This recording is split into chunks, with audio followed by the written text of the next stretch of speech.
Hello, it's the NFL exporter Ty Goodman, and we're here talking Week 10 fantasy football. So let's do a quick recap of the standouts from this past week.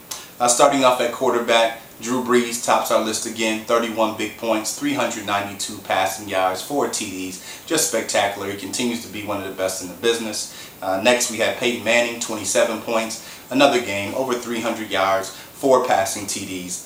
Brees and Manning are really starting to separate themselves from the field as being the top 2 quarterbacks in fantasy football. Next, we had RG3. He's starting to find himself a little bit. 27 points, had 281 passing yards and 3 TDs. Also just missed out on a rushing touchdown. Also had a couple possible touchdowns dropped at the end of the game that could have bolstered his stats a little more as well.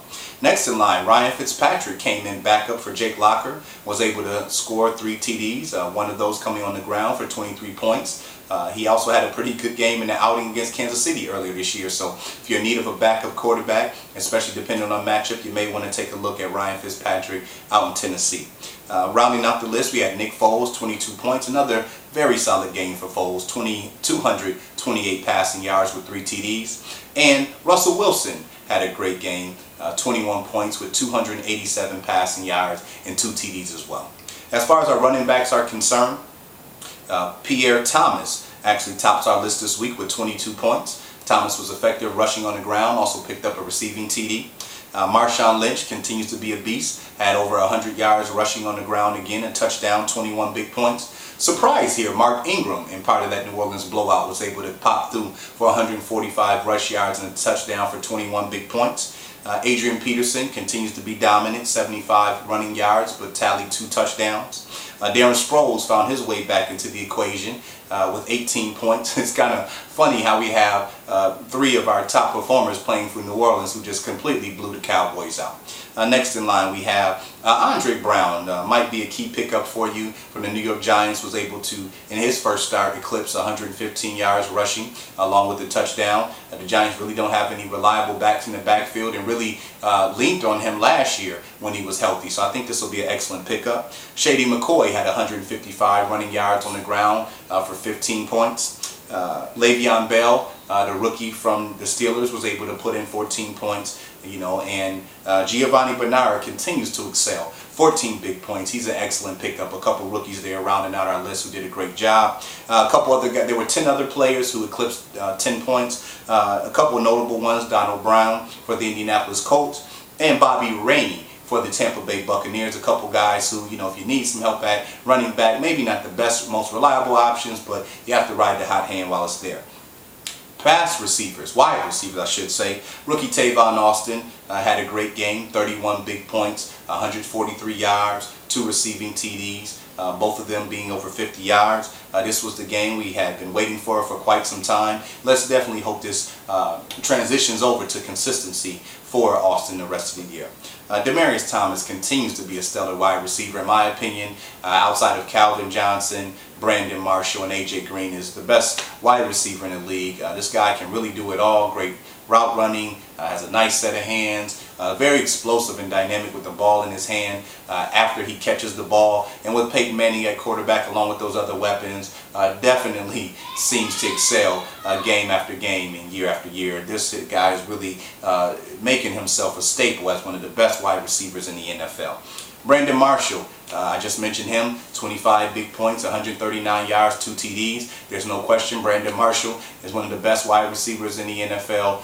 You have to be starting him with a tremendous amount of confidence, as whether it was Josh McCown or Jay Cutler in the game, he continues to put up the big numbers. Next in line we had a rookie, Rashad Matthews for the Miami Dolphins, put up 24 points with his first 2 touchdowns of his career and 118 yards. A guy you may be interested in looking at coming off the waiver wire. It doesn't seem like Mike Wallace or any other Dolphin receivers are trying to give production, and being in a slot that is a favorable position, being right in the quarterback's eyesight to get the ball out of his hands quickly.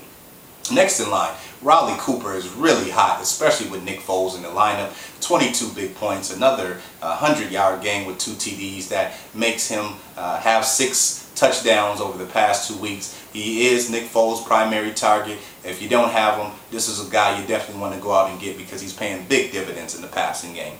A.J. Green had 21 points. His numbers were really bolstered by a Hail Mary pass, but even without that pass, he still was right on the verge of, he still had over 100 yards, and that Hail Mary and touchdown really bumped him up. That was his 6th straight 100-yard game, and despite what quarterback Andy Dalton is doing, Green is another guy you're starting with complete confidence. Next in line, Calvin Johnson continues to excel. 83 pass receiving yards and 2 touchdowns. We all know Megatron's unstoppable and just continues to put the numbers up. We also had Marcus Colston with 16 points, do a great job. Pierre Garçon continues to do a nice job with 17 big points, over 100 yards and a TD again. We also had Golden Tate, who's established himself as Russell Wilson's playmaker with 16 points, his 2nd straight 100-yard game and a touchdown. We also had Andre Johnson with 2 TDs, only 30 receiving yards, but still able to get 15 points. And rounding out the list, Deshaun Jackson with 80 receiving yards and a touchdown, continues to be a viable asset and very explosive for this Eagles offense. We actually had 9 other receivers with over 10 points. A couple notable names was Jared Boykin, a guy who seemed to excel a little bit and then kind of fell off the map a little bit, but I had over 100 yards this past week, so he may be somebody you're interested in, although I do see it being week to week with the Green Bay receivers, as defenses will pick and choose who they want to cover, and the quarterback situation right now is not stable without Aaron Rodgers. Kenny Stills was a very nice pickup if you were able to get him. 13 points, continues to excel in pretty much jump ball type situations. He'll be in the end zone or running downfield with the defender around him and is able to come down with the ball on some deep passes from Drew Brees. We also had Ron Kurse from the Seahawks put up 13 points, and Andre Roberts from the Cardinals put up 13 points. So some kind of names you may not recognize, but came out and had good weeks. As far as tight ends were concerned, John Carlson from Minnesota tallied 15 points, kind of unexpected there. Maybe a guy you want to take a look at, although again their quarterback situation is unstable, so it's really week to week. Julius Thomas, this guy is just unbelievable. First play of the game, 76-yard TD pass, had 15 points on the day, continues to really excel and show what he's made of in that high-powered Broncos offense. He's another guy you have to be starting with complete confidence. Next in line, Delaney Walker with 12 points, kind of a surprise, but again, with backup Ryan Fitzpatrick in there, you may see Walker with some more targets. Next in line, Josh Reed, another guy who was an excellent pickup a couple weeks ago, has really solidified his spot as one of RG3's favorite targets. I like his hands, although he did have some key drops that could have helped the Redskins put that game into overtime. We also had Hausler from the Cardinals find his way into the equation with 11 points. And rounding out the list was Bostic with 10 points. A couple guys who, really haven't done anything all year, just happened to pop in for a week and make some things happen. As far as defense and special teams were concerned, the Rams just really put it on this week. Had a punt return, had a return touchdown off a sack, had interceptions, forced fumbles. I mean, they just filled up the stat sheet. Anybody who had the Rams defense or put them in for the week had to be pleasantly surprised. The New York Giants had 18 points, primarily off of a kick return, a blocked punt that was returned for a touchdown. The Oakland Raiders 17, similar situation, had a fumble returned for a touchdown early.